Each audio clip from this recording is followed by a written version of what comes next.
je sentis le goût métallique du sang dans ma bouche avant même d'ouvrir les yeux.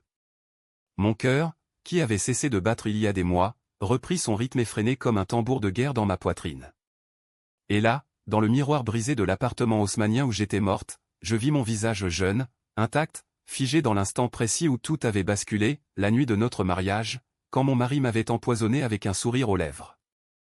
Paris, cette ville des amours éternels et des trahisons fulgurantes, m'avait vu périr sous les applaudissements des invités. J'étais Claire Duval, la mariée radieuse de 28 ans, héritière d'une fortune modeste en vin bordelais, assassinée par l'homme que j'aimais. Mais la mort n'est pas une fin, c'est une porte. Et j'étais revenu, piégé dans mon propre corps, un an avant ce banquet fatal, pour réécrire le destin avec le venin de la vengeance. Le choc me frappa comme un coup de poignard, mes mains tremblaient sur la commode en acajou, et je sentis les larmes couler non pas de peur, mais d'une rage pure, viscérale, qui me consumait déjà. J'allais les détruire tous, Antoine, mon futur époux aux yeux d'ange et au cœur de serpent, sa sœur Élise, qui avait ourdi le complot pour l'héritage, et même mon propre père, ce fantôme alcoolique qui m'avait vendu pour une bouteille de Château Margaux. Cette fois, je ne serais pas la victime. J'aurais leur sang sur mes mains, et Paris en serait le témoin muet. Les rues de Paris bruissaient sous une pluie fine d'octobre 2024, comme si la Seine elle-même pleurait les âmes perdues dans ses eaux troubles. J'étais revenu dans cet appartement du Marais, au cœur du 3e arrondissement, où les façades Renaissance cachaient tant de secrets inavouables. Mon reflet dans le miroir, ce même miroir que j'avais fracassé de rage avant de mourir, me renvoyait une image presque intacte, cheveux châtains cascadant en boucles souples sur mes épaules, yeux verts hérités de ma mère bretonne, et cette cicatrice discrète sur la lèvre inférieure, souvenir d'une chute d'enfance. Mais à l'intérieur, j'étais un brasier. Les souvenirs affluaient comme un torrent, le toast nuptial, le champagne millésimé, et ce picotement dans ma gorge qui avait viré à l'agonie. À nous, Claire, à notre avenir radieux, avait susurré Antoine en me tendant la flûte empoisonnée. Son sourire, ce sourire de prédateur masqué en amant passionné, hantait encore mes nuits ou plutôt, mes jours, maintenant que le temps s'était replié sur lui-même.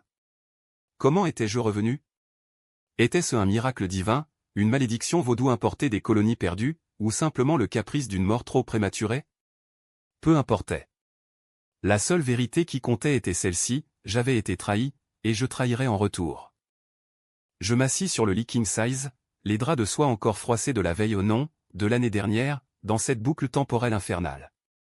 Antoine dormait à mes côtés, sa poitrine se soulevant rythmiquement, inconscient du fait que sa proie s'était muée en chasseur. Nous nous étions rencontrés 6 mois plus tôt, lors d'une soirée au Fouquet's sur les Champs-Élysées. Il était banquier chez BNP Paribas, avec ce charisme nonchalant des fils de bonne famille, et moi, modeste œnologue dans une cave du quartier latin, j'avais succombé à ses promesses de voyage en Toscane et de dîner chez l'ami Louis. Mais sous cette façade, il y avait l'homme qui avait comploté avec Élise pour me dépouiller de mon héritage, les vignobles familiaux à Saint-Émilion, que mon père, ruiné par ses dettes de jeu, avait légué à moi seul. Le téléphone vibra sur la table de nuit. Un message d'Élise: « Chérie, le dîner ce soir chez nous? Papa sera là. Il faut qu'on parle de l'héritage avant le mariage. » Mon sang se glaça. Dans ma vie précédente, ce dîner avait été le prélude au piège. Élise, avec son air de Sainte-Nitouche aux blondes, élancée, professeur de littérature à la Sorbonne, m'avait servi un apéritif anisé qui masquait le poison lent, un dérivé de ricin qu'Antoine avait sournoisement dosé. Mon père, ce vieil ivrogne aux yeux injectés de sang, avait ri en signant les papiers falsifiés qui dépossédaient ma mémoire post-mortem. Je me levai sans bruit, enfilai un peignoir de cachemire et me dirigeai vers la cuisine. Le frigo bourdonnait doucement, contenant les vestiges de notre petit déjeuner, croissant du Ladurée, confiture de figues, et une bouteille de Sancerre entamée. J'ouvris un tiroir, attrapai un couteau à huître au long, effilé, parfait pour trancher plus que des mollusques. La tentation fut grande, un coup rapide dans la jugulaire d'Antoine, et tout serait fini. Mais non. La vengeance devait être lente, méthodique, comme un bon Bordeaux qui mûrit en cave. Je devais les voir se débattre, supplier, avant de les voir saigner. Dehors, la tour Saint-Jacques se dressait dans la brume matinale, rappelant les mystères alchimiques de Paris. J'avais lu, dans mes nuits d'agonie, des légendes sur les âmes errantes du Pont des Arts, celles qui revenaient pour corriger les injustices. Était-ce mon tour? Je composais un numéro que je n'avais pas osé appeler dans ma vie antérieure, celui de Maître Lefebvre, l'avocat de la famille, un homme aux moustaches grisonnantes et à la réputation de requin dans les tribunaux de la place Vendôme. Allô, mademoiselle Duval? Que puis-je pour vous à cette heure indue? Maître, j'ai besoin de vos services. Immédiatement. Il s'agit de mon héritage. Et d'une trahison qui pourrait détruire ma famille. Il rit, ce rire rocailleux de vieux renard. Ah, les Duval et leurs vins empoisonnés par l'ambition. Venez à mon bureau à midi. Et apportez des preuves, ma chère. Paris n'est pas tendre avec les accusations sans fondement. Je raccrochai, le cœur battant. Les preuves? Dans ma mémoire, j'en avais des montagnes, les mailles codées entre Antoine et Élise, les transferts occultes vers des comptes offshore à Genève, et ce bijou à un camé ancien que ma mère m'avait légué, que Élise avait volé pour le revendre chez Christie's. Mais comment les obtenir sans alerter les serpents? Le soleil perça les volets, et Antoine s'étira, nu et arrogant. Bonjour, mon amour. Prête pour notre grande journée. Je souris, ce sourire que j'avais perfectionné au fil des mois, doux, innocent, mortel. Toujours, chérie. Mais d'abord, un café. Noir, comme ton âme. Il ne saisit pas l'ironie. Tandis qu'il se douchait, je fouillais son iPhone au code 1985, l'année de sa naissance, si prévisible. Là, dans les dossiers cachés, les premiers indices, un rendez-vous avec un consultant en risque à Bastille, et un virement de 50 000 € à une société écran nommée Vignoble Fantôme SARL. Mon estomac se noie. Ils avaient commencé plus tôt que je ne l'imaginais. Midi sonna à l'horloge de l'église Saint-Gervais. Je quittai l'appartement en prétextant une course chez Hermès pour un foulard de soie. Le métro me déposa à Tuileries, où les feuilles d'automne tourbillonnaient comme des avertissements. Le bureau de Lefebvre était un sanctuaire de livres reliés cuir et de tableaux impressionnistes Monet, bien sûr, pour masquer les odeurs de cigares cubains. Expliquez-moi, mademoiselle, dit-il en allumant une pipe, ses yeux plissés derrière des lunettes en écaille. Je déversai tout, la mort que j'avais vécue, le poison, les complots. Il m'écouta sans broncher, notant sur un bloc Yellow Pad. Incroyable. Si c'est vrai, c'est un scandale qui ferait trembler la bourse. Mais sans preuve tangible, c'est de la diffamation. Commencez par surveiller. Et protégez-vous. Paris regorge de loups en costume 3 pièces. Je sortis avec un plan embryonnaire, installer un traceur GPS sur la voiture d'Antoine, pirater ses mails via un hacker freelance du dark web un certain loup solitaire, contacter via un forum anonyme sur le boulevard Sébastopol. L'après-midi s'étira en une toile d'araignée de mensonges, je feignis l'extase lors de notre retraite romantique au Ritz, tandis que mes doigts glissaient sur son corps comme pour en mémoriser les faiblesses. Le dîner chez Élise arriva comme une sentence. Leur appartement haussmannien dans le 7e, avec vue sur l'Invalide, puis l'hypocrisie, bouquet de lys, chandelle diptyque, et mon père, avachi dans un fauteuil Voltaire, une carafe de cognac à portée de main. Claire, ma fille chérie, bredouilla-t-il, ses joues rougies par l'alcool. Tu vas bien marier ce gaillard. Il te traitera comme une reine. Antoine leva son verre, ses yeux bleus comme la Méditerranée au trompeur. Élise, en robe Chanel vintage, posa une main sur mon épaule. À la famille unie. Et à l'héritage qui nous lie tous. Je bus une gorgée d'eau gazeuse, refusant le vin. À la vérité qui émerge des ombres, répondis-je, ma voix un fil de soie tendu à rompre.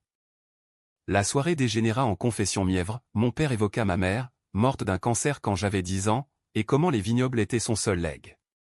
Élise parla de ses rêves d'académie, Antoine de ses ambitions à la tête d'une banque privée.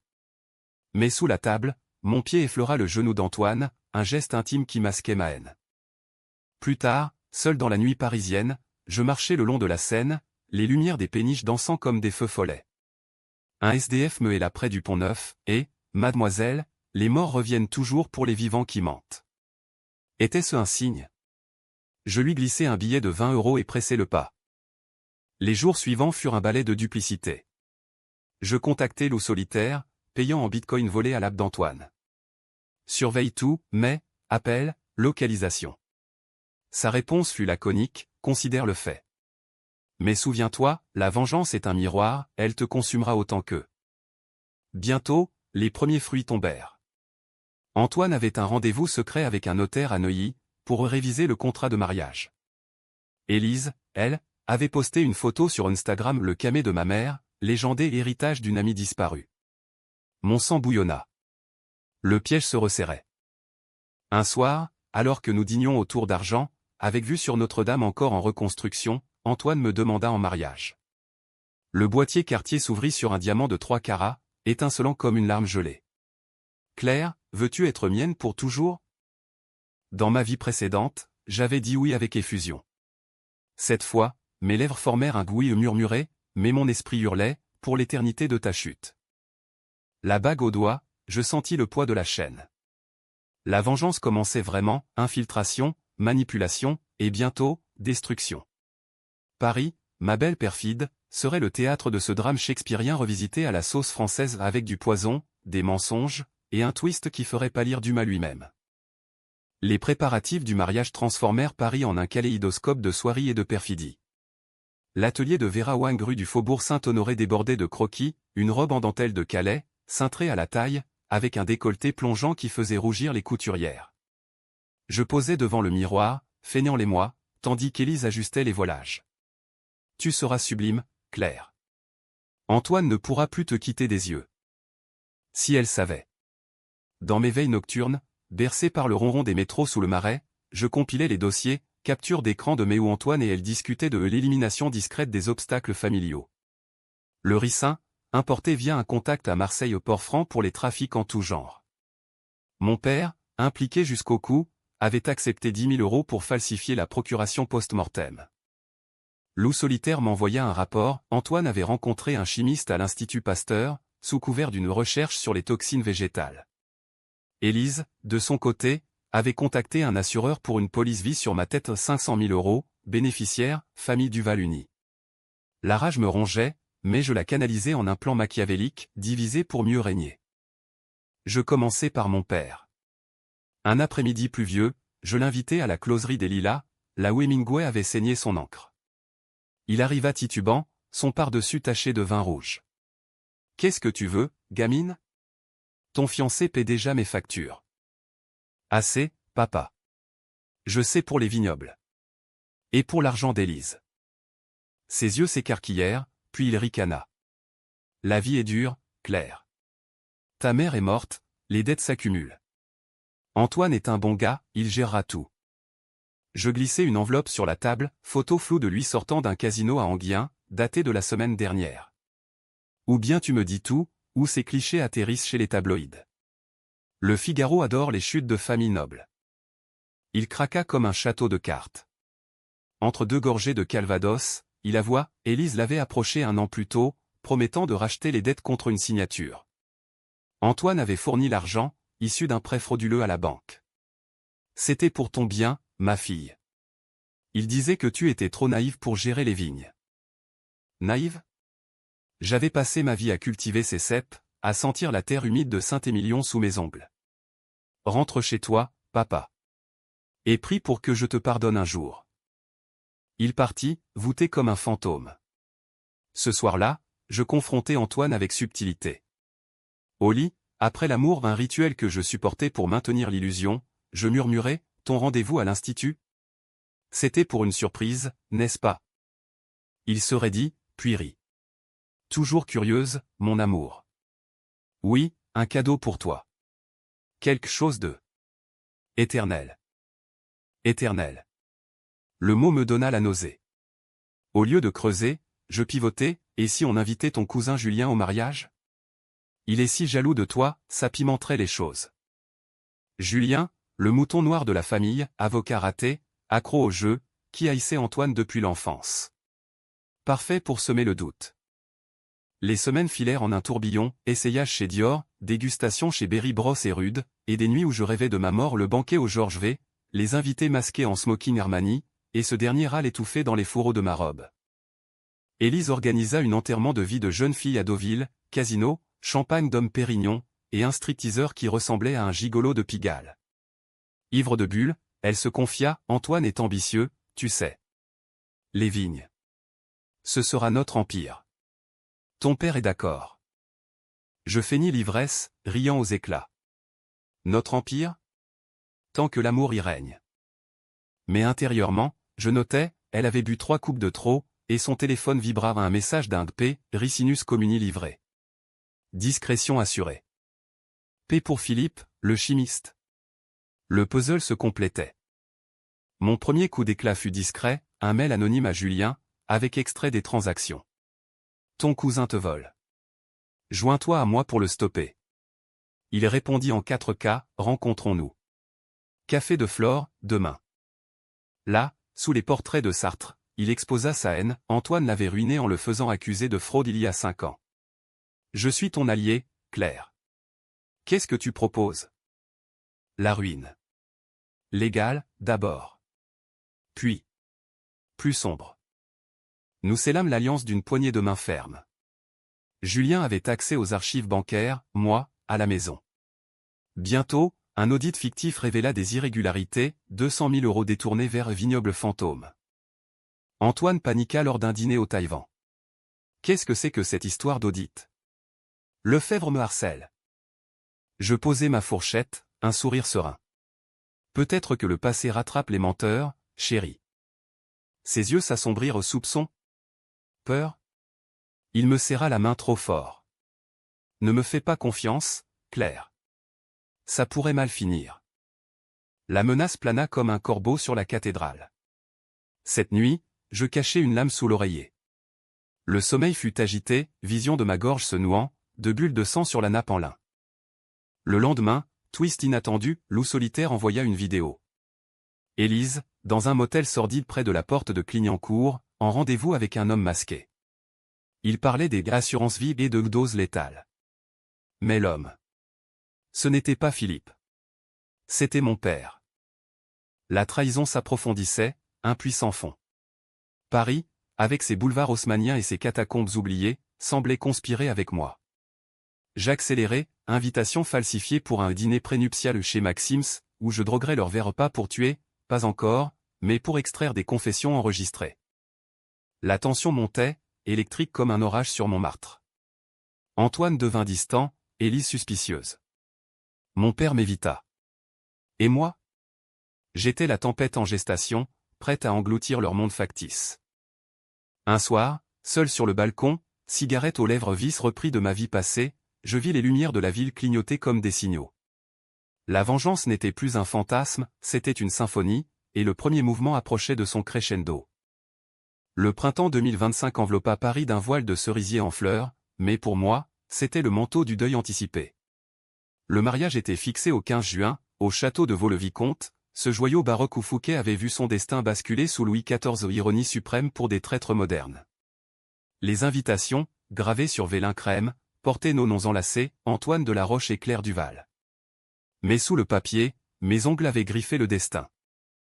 Julien devint mon bras armé invisible. Via ses contacts au palais de justice, il lança une enquête préliminaire sur Vignoble Fantôme, société fictive, domiciliation à Luxembourg, et lien avec des fonds opaques russes, un scandale qui pouvait ruiner Antoine en un titre du Monde.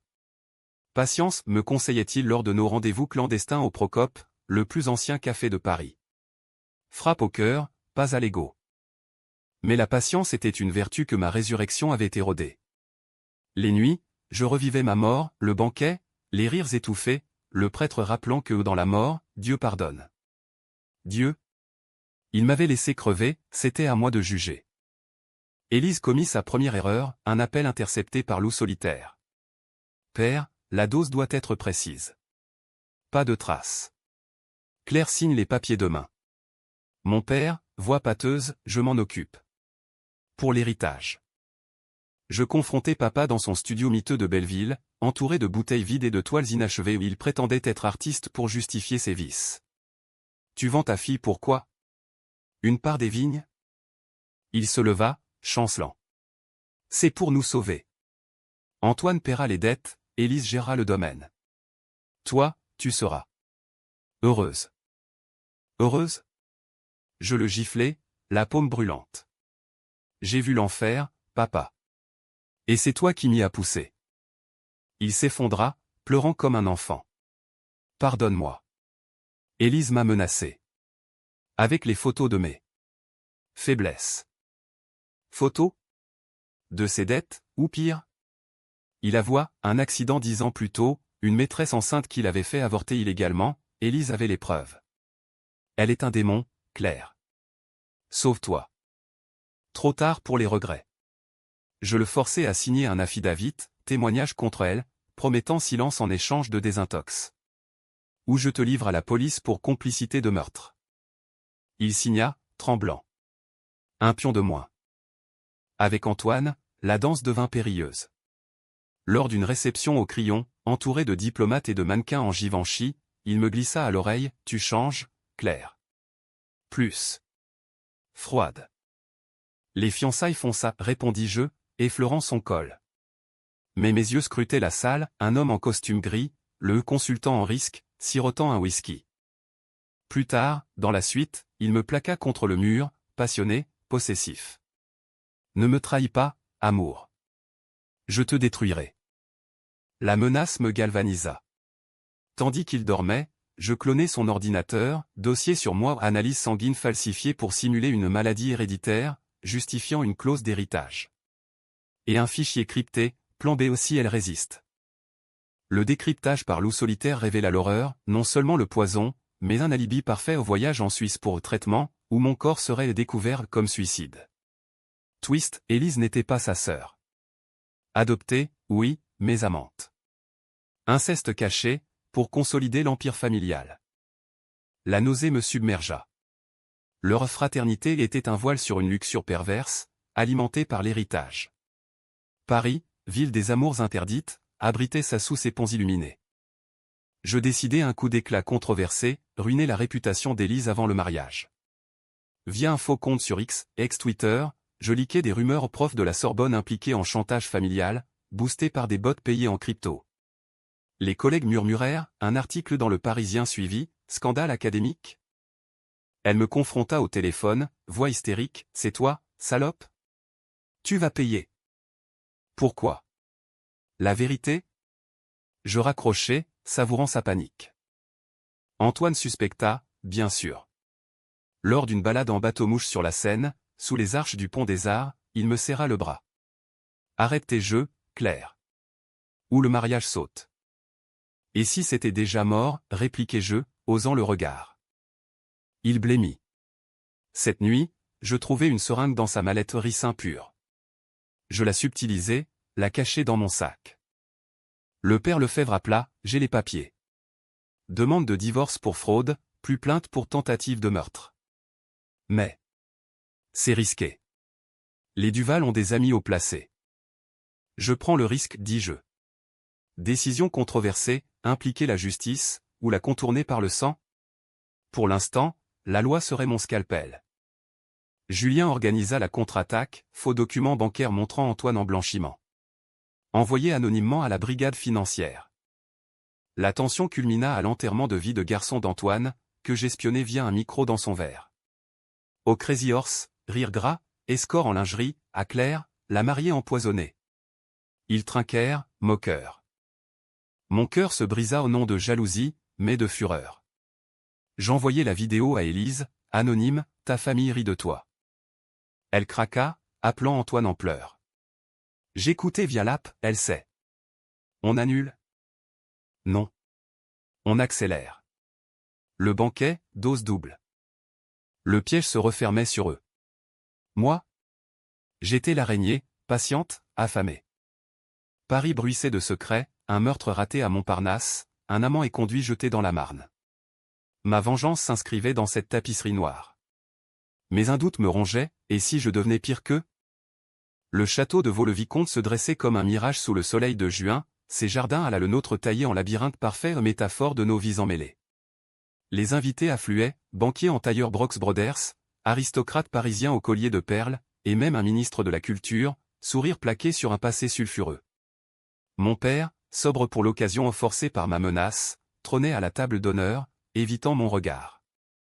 La robe Vera Wang épousait mes courbes comme une seconde peau, mais sous les jupons, j'avais cousu une petite fiole, antidote au ricin, concoctée par un pharmacien complice à la pharmacie du Louvre. Antoine, en frac Armani, m'offrit son bras. Prête pour l'éternité ? L'éternité des damnés, murmurai-je, assez bas pour que seul le vent l'emporte. La cérémonie fut un opéra de faux-semblants, vœux échangés sous un arceau de roses blanches, orgue grondant comme un jugement dernier. Élise, demoiselle d'honneur en taffetas vert bouteille, porta les alliances celle-ci, gravées pour toujours, que j'avais fait refaire avec un micro GPS. Le banquet s'ouvrit sur des toasts, foie gras de canard, caviar beluga, et ce champagne Krug 88 que j'avais sélectionné personnellement. Les serveurs, briefés par Julien, infiltrés comme sommeliers, versèrent les doses pas de poison pour moi, mais un sédatif léger dans les verres d'Antoine et Élise, pour les désinhiber. Mon père porta le premier toast, à ma fille, lumière de la famille. Sa voix chevrota, il avait glissé la fille David à Lefebvre ce matin. Puis Antoine, à Claire, ma muse, ma reine. Ses yeux brillaient d'amour fin, ou de triomphe anticipé. Élise suivit, lèvres pincées, à l'union qui guérit toutes les blessures. Blessures? Les siennes, infligées par Mélix, laissaient des cicatrices, suspension provisoire de la Sorbonne. La soirée s'enflamma, orchestre swingant des années folles, piste de danse sous les lustres en cristal. Je valsais avec Antoine, nos corps collés, mon souffle contre son oreille, raconte-moi notre avenir. Il hésita, le sédatif agissant. Vignoble. Empire. Toi, à mes côtés. Et si je refuse? Il rit, nerveux. Tu ne refuseras pas. Plus tard, isolé dans les bosquets, Élise craqua la première. Micro allumé sur mon bouquet, Antoine, elle soupçonne. Le père a parlé. Calme-toi. Le gâteau, c'est là. Le gâteau, pièce montée à la russe, crème au chocolat, mais fourrée de ricin en glaçage. Leur plan final. Je m'éclipsai, contactant la police via un burner phone, urgence au Vaux-le-Vicomte. Tentative d'empoisonnement. Preuve en route. Julien, depuis la cuisine, avait filmé, Antoine versant la poudre dans le glaçage. Le chaos éclata au dessert. Sirène hurlant dans la nuit champêtre, gendarme en uniforme investissant le salon. Invité paniqué, robe piétinée, cri strident. Antoine fut menotté le premier, pâle comme un linceul. Claire? Qu'est-ce que? Justice, dis-je, voix ferme. Élise hurla, c'est elle. La folle. Mon père, en larmes, remit l'affidavit aux officiers. Il voulait la tuer. Pour l'argent. Les invités murmurèrent, scandale. Le ministre s'éclipsa discrètement. Interrogatoire au commissariat de Melun, je répétais tout, calmement, mes souvenirs de prémonition version édulcorée pour la justice. Lefebvre arriva, requin en action, ma cliente est victime. Voici les mets, les virements, la vidéo. Antoine craqua sous pression, c'était pour l'héritage. Élise et moi. On s'aime depuis des années. Inceste révélé, flash des paparazzis dehors. Élise, effondrée, avoua le ricin, les chantages. Mon père, en liberté conditionnelle, me serra dans ses bras, pardonne-moi, Claire. Peut-être. Gagne ton salut. Les jours suivants furent un tourbillon médiatique, France Inter titrait Le mariage empoisonné de Paris, Libération disséquait trahison en haute société. Les vignobles sauvés, réattribués à moi par Tribunal Express. Mais le twist guettait. Une semaine plus tard, au Marais, un colis, la seringue vide, avec note, tu crois avoir gagné? Je reviens toujours. Signé A. Antoine s'était évadé? Non. Loup solitaire appela, c'est Élise. Elle a un jumeau au frère caché, envoyé en pensionnat. Il prépare sa vengeance. La toile se resserrait à nouveau. Ma résurrection n'était pas unique, leur lignée portait le même poison. Paris, sous un ciel d'orage, semblait rire de moi. La vengeance n'était pas finie, c'était cyclique, comme les saisons des vendanges. L'été 2025 transforma Paris en fournaise, les pavés du Châtelet irradiant une chaleur qui collait les chemises à la peau. J'avais gagné la première bataille, Antoine en détention provisoire à Fresnes, Élise en psychiatrie pour d'instabilité, mon père en cure à lourde ironie pieuse. Les vignobles de Saint-Émilion refleurissaient sous ma direction, les cèpes soignés par des mains loyales, loin des serpents. Mais le jumeau d'Élise, Alexandre silhouette fantomatique sorti des archives familiales, rôdait comme un spectre. Loup solitaire traqua ses traces, ex-légionnaire, démobilisé après un scandale à Djibouti, maintenant mercenaire freelance à la défense. Son mobile? Venger la sœur qu'il avait abandonnée, et réclamer sa part de l'empire empoisonné. Julien me mit en garde lors d'un pique-nique au bois de Boulogne, il est dangereux, Claire. Laisse la police s'en charger. Non. C'est personnel.